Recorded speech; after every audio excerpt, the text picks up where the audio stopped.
Hello, नमस्ते, सत श्री अकाल। Welcome to Born to Teach. I am Sonia and आज का हमारा टॉपिक है कोल्ड वार। मतलब कोल्ड वार के बारे में हम बात करेंगे, जिसमें है हम टॉप 5 कोल्ड वार के फैक्ट हैं जो उसके बारे में जानेंगे। शीत युद्ध से जुड़े 5 सबसे जो महत्वपूर्ण तथ्य हैं, जिसमें पहला है नो डायरेक्ट वॉर, मतलब सीधा युद्ध नहीं हुआ। ठीक है, जो वॉर थी ना कोल्ड वार, वो डायरेक्टली नहीं हुई थी। The cold war was called cold because the USA and USSR never fought directly. इसे बताया कि जो शीत युद्ध है ना, इसे शीत युद्ध इसलिए कहा गया है क्योंकि ना अमेरिका और सोवियत संघ के बीच ना सीधे तौर पर युद्ध नहीं हुआ था। मतलब वो डायरेक्टली लड़े नहीं थे, वेपन्स के थ्रू नहीं लड़े थे। ठीक है, दे completed through proxy war, politics and ideology. उन्होंने प्रतिनिधि युद्धों, मतलब प्रॉक्सी वार, ठीक है, राजनीति और विचारधारा के माध्यम से प्रतिस्पर्धा की थी। मतलब उन्होंने जो लड़ाई थी ना, वो प्रॉक्सी वार के थ्रू लड़ी थी, पॉलिटिक्स के थ्रू लड़ी थी और आइडियोलॉजी के थ्रू लड़ी थी।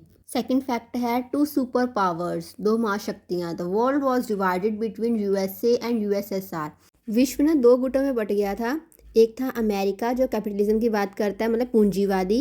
दूसरा था सोवियत संघ जो बात करता है कम्युनिज्म की, मतलब आर्थिक और समाजवादी विचारधारा है, जिसका मेन मोटिव है समानता लाना समाज में। थर्ड पॉइंट है न्यूक्लियर फियर, मतलब परमाणु युद्धों का डर। Both side build huge nuclear weapons, this led to the concept of mutually assured destruction. Short form में मैड लिखा है इसे।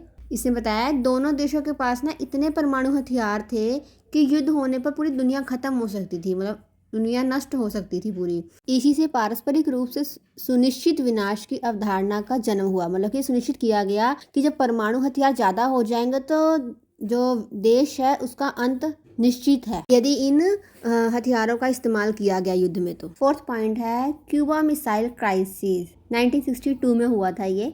The Cuba Missile Crisis was the closest the world came to nuclear war. जो Cuba missile संकट था ना, वह समय था जब दुनिया ना परमाणु युद्ध के सबसे करीब आ गई थी ये।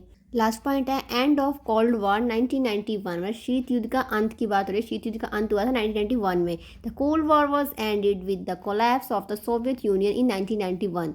1991 में सोवियत संघ के टूटने के साथ ही ना ये बता दिया गया था कि कोल्ड वॉर का अंत हो गया है। सिंपली हम कह सकते हैं cold war is equal to ideological conflicts plus not direct war plus nuclear tension. मतलब कि आइडियोलॉजिकल उनके कॉन्फ्लिक्ट्स थे, मतभेद थे, और नो डायरेक्ट वॉर थी, मतलब सीधे तौर पर लड़ाई नहीं करी थी उन्होंने, और न्यूक्लियर वॉर नहीं की थी उन्होंने, लेकिन न्यूक्लियर टेंशन थी। आई होप आपको समझ आया होगा। और ज्यादा नॉलेज के लिए हमारे चैनल के साथ बने रहे, सब्सक्राइब करें, लाइक करें, फॉलो करें। Thank you.